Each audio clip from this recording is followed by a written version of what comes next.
بسم اللہ الرحمن الرحیم۔ میں ہوں محمد افضل ناصر بٹی اور آپ دیکھ رہے ہیں میری جنگ یوٹیوب چینل۔ السلام علیکم۔ جیسے جیسے الیکشنز نزدیک آ رہے ہیں ویسے ویسے سیاسی سرگرمیوں میں اضافہ دیکھنے میں آ رہا ہے، اور یہی صورتحال ضلع قصور کی بھی ہے، جہاں پر گزشتہ روز سابق تحصیل ناظم قصور سید نوید ہاشم رضوی نے پی ٹی آئی کی طرف سے NA 131 قصور سے قومی اسمبلی کا الیکشن لڑنے کا اعلان کر دیا۔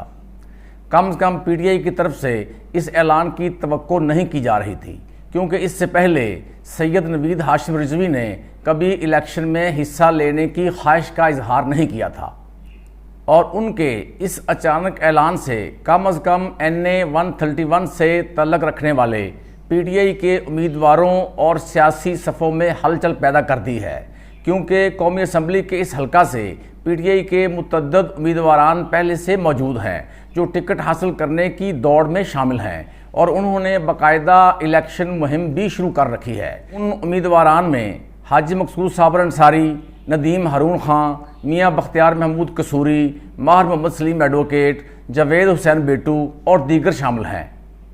بہرحال آج کی سٹوری میں ہم آپ کو بتائیں گے کہ تحصیل ناظم قصور سید نوید ہاشم رضوی نے کہاں پر اور کن کن سیاسی شخصیات کی موجودگی میں قومی اسمبلی کے الیکشن میں حصہ لینے کا اعلان کیا، اور پھر اپنے خطاب میں کن خیالات کا اظہار کیا۔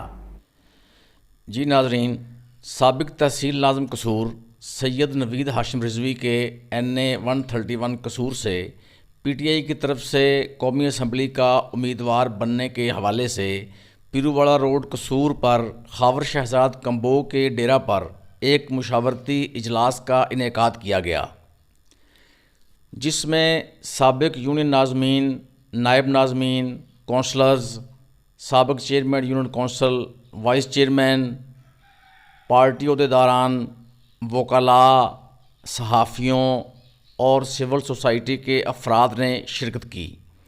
اس مشاورتی اجلاس سے مختلف مقررین نے خطاب کرتے ہوئے کہا کہ سید نوید ہاشم رضوی ایک ایماندار اور صاف ستھرے سیاستدان ہیں جن کی شخصیت پر کسی قسم کا کوئی داغ نہیں ہے۔ بطور تحصیل ناظم قصور انہوں نے نہایت احسن طریقے سے ہاؤس کو چلایا اور عوام کی خدمت کی، اور ہمیشہ شرافت اور بھائی چارے کی سیاست کو پروان چڑھایا۔ NA 131 سے وہ قومی اسمبلی کے ٹکٹ کے حقدار ہیں۔ مقررین نے مزید کہا کہ اگر پارٹی سید نوید ہاشم رضوی کو پی ٹی آئی کا قومی اسمبلی کا ٹکٹ دیتی ہے تو وہ بھرپور طریقے سے ان کا ساتھ دیں گے۔ اس مشاورتی اجلاس سے سینئر قانون دان چودھری محمد نواز، سابق تحصیل ناظم چودھری جمیل، پی ٹی آئی خواتین ضلع قصور کی صدر ربینہ انصاری، جنرل سیکرٹری شگفتہ شیخ، سابق ناظم ملک عبدالستار، سابق ناظم غلام مصطفیٰ صابری، سابق ناظم Muhammad Aslam Ansari advocate, P T I کے رہنما کیسر ایوب شیخ، چودھری مبشر نواز، محمد علی کاظمی ایڈوکیٹ، سابق نائب ناظم عامر اعجاز ایڈوکیٹ، حامد مختار پٹواری، چودھری خالد زیب، اسلم خان، فیصل شریف چوپڑا ایڈوکیٹ، خاور شہزاد کمبو نے خطاب کیا اور اپنے اپنے خیالات کا اظہار کیا۔ آخر میں سابق تحصیل ناظم قصور سید نوید ہاشم رضوی نے اپنے خیالات کا اظہار کیا اور قومی اسمبلی حلقہ NA 131 قصور سے پی ٹی آئی کی طرف سے باقاعدہ الیکشن میں حصہ لینے کا اعلان کیا۔ آواز آ رہی ہے آپ تک؟ جی سب سے پہلے تو میں چودھری خاور، یونس بھٹی صاحب اور تمام معززین اور بہنیں جو آئی ہیں، میں تہہ دل سے مشکور ہوں کہ وہ یہاں تشریف لائیں، اور جو میرے ذہن میں یہ خلش تھی کہ میں چاہتا تھا کہ میں 1 to 1 لوگوں سے معلوم کروں، کیونکہ میرے ذہن میں ایک چیز تھی، میں اس میں یقین نہیں رکھتا، مان نہ مان میں تیرا مہمان۔ آج आप लोगों की बातें सुन के मेरा जो दिल है वो इतना बड़ा हो गया है। अभी भी मैं आपसे ये कहूंगा कि अगर आप समझते हैं कि नवीद रिजवी को कोशिश नहीं करनी चाहिए टिकट के लिए, तो बाखुदा मैं अभी भी दस्तबरदार हो जाऊंगा ये, लेकिन आप लोगों के राय के बगैर मैं कैंडिडेट नहीं बन सकता था, और ये वजह थी जो आज सब इकट्ठा हुए। आज से पहले मुझसे मेरे दोस्त अहबाब पूछते थे तो मैं कहता था मैं इलेक्शन नहीं लड़ूंगा, और ये यकीन जाने मैं नियतन कहता था, कोई मुनाफकत नहीं थी। लेकिन जब इतने लोगों ने मेरे से फर्दन कहा कि भाई नहीं तुम भी करो, तो मैं कहा यार एक दफा इकट्ठा हो जाएं, सबसे सलाह मशवरा कर लें, अगर वो कहेंगे तो फिर मैं पीछे हटने वाला आदमी नहीं हूं। ये मैंने साबित किया है। अगर जिले में जो सबसे ज्यादा मुश्किल जो थम थे वो फतेहपुर और खाई के मलिक साहिबान है। मैं आपको याद करा दूं कि बुजुर्ग मलिक खाई साहब मरहूम अल्लाह उन्हें जन्नत नसीब करे, अगर उन्हें हराया है तो अम्मा निशात बेगम ने हराया था, और उसी चीज को बरकरार रखते हुए मलिक रशीद साहब को हराया था तो वो अम्मा के बेटे नवीद रिजवी ने हराया था। तो इसलिए मैं ना मुझे डर है ना मुझे कोई हिचकिचाहट है, और जो अल्लाह ने दिया है वो अगर लगाना है तो उसमें मैं पीछे नहीं, ना पहले हटाऊं ना आइंदा हटूंगा। अब मुझे आप लोगों की तरफ से ये इशारा चाहिए था, और क्या मैं ये समझूं कि आप लोगों ने मुझे इशारा दे दिया है कि क्या मैं तासुर ये है कि आप कहते हैं कि हमें टिकट की कोशिश करनी चाहिए, क्या ये सही है या गलत है? तो इंशाल्लाह मुझे भी आप पीछे नहीं कभी देखेंगे। अब चंद बातें जो हमारे दोस्तों ने की, भाइयों ने की, उसके लिए मैं आपसे अर्ज करूं कि जब मैं तहसील नाजिम था, यहाँ मैं कहूंगा तकरीबन एक मिनी तहसील काउंसिल बैठी हुई है जिन्होंने 5 साल साथ गुजारे हैं। उनसे पूछ ले कभी मैंने अपने काम में कोताही की? अगर कोताही की है तो मैं आपके कोर्ट में हाजिर हूं, मेरी अभी जवाब तलबी हो जाए। और मैं आपसे मजीद बड़ा ये कहूंगा कि लोगों को जोड़ने का, जब तहसील काउंसिल थी तो उसमें बहुत आपस में टेंशन थी, लेकिन अल्हम्दुलिल्लाह 6 महीने के अंदर शीरो शकर हो गए थे।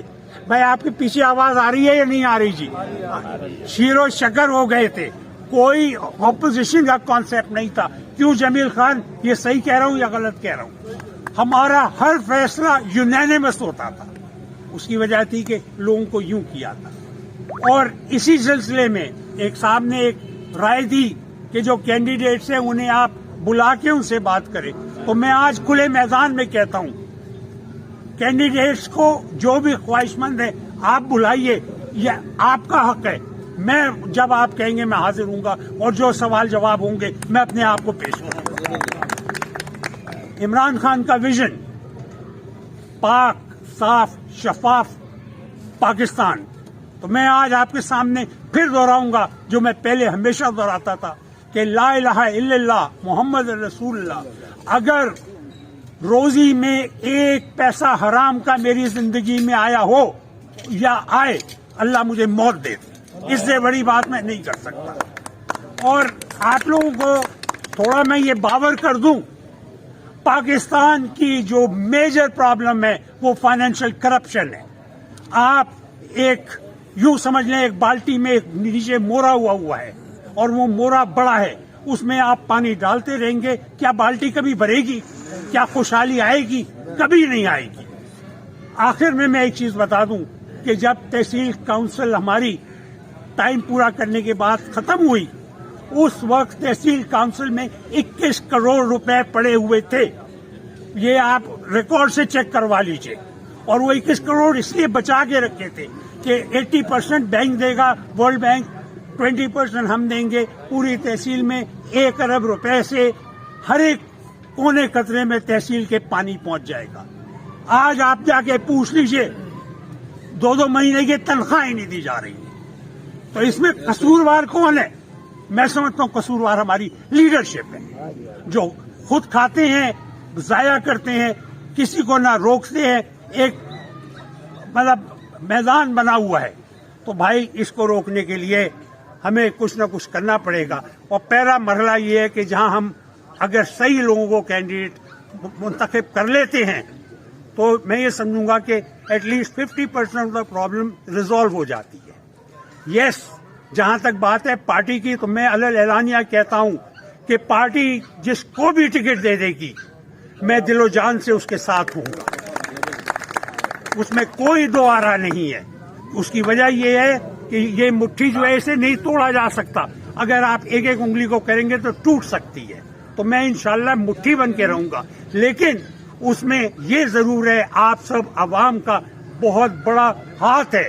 अगर आप अपनी आवाज बुलंद करेंगे, आपकी जो अपनी ख्वाहिश है, जो आपकी चाहत है, उसको आप पब्लिक करेंगे, तो मैं नहीं समझता कि कोई पार्टी जो है हायर लोग हैं वो उसमें कोई उज़र करेंगे। उनका तो मकसद यही है कि पार्टी का आदमी आए, और अगर वो पार्टी का आदमी उनके मेयार के ऊपर है तो वो क्यों उसको रद्द करेंगे। तो ये आपकी भी जिम्मेदारी है, सिर्फ मुझ पे ही ना डालिए। हम एज अ टीम काम करेंगे और इंशाअल्लाह अल्लाह खैर रखे, वो दिन दूर नहीं कि जब आप सबकी काविशों से अल्लाह आप सबको मुझे कामयाबी अता करेगा। बहुत बहुत शुक्रिया। अस्सलाम वालेकुम। आया था कसूर का, तो इंशाअल्लाह कसूर में मुझे आप पाएंगे। बस मुझे इतना मौका दे दीजिएगा कि रिज़्क़ हलाल कमाने के लिए थोड़ा लाहौर जा सकूं, वरना कब्जा ग्रुप अगर आप कहते हैं तो मैं कब्जा ग्रुप बन जाता हूँ। जी नाज़रीन, आपने साबिक तहसील नाज़िम कसूर सैयद नवीद हाशिम रिजवी के पुरजोश ख्यालात सुने। उनके भरपूर जज्बात से तो यही नज़र आ रहा है कि वो इलेक्शन में हिस्सा लेने का पुख्ता इरादा रखते हैं, और ये बात भी बिल्कुल दुरुस्त है कि वो एक साफ़ सुथरे और ईमानदार सियासतदान हैं। बतौर सियासतदान अच्छी शोहरत के मालिक हैं। बहरहाल फैसला पार्टी ने करना है कि वो NA 31 से PTI का टिकट किस उम्मीदवार को देती है। इसके साथ ही मोहम्मद अफजल नासिर भट्टी को इजाज़त दीजिए मेरी जंग न्यूज़ चैनल से। अल्लाह हाफिज़।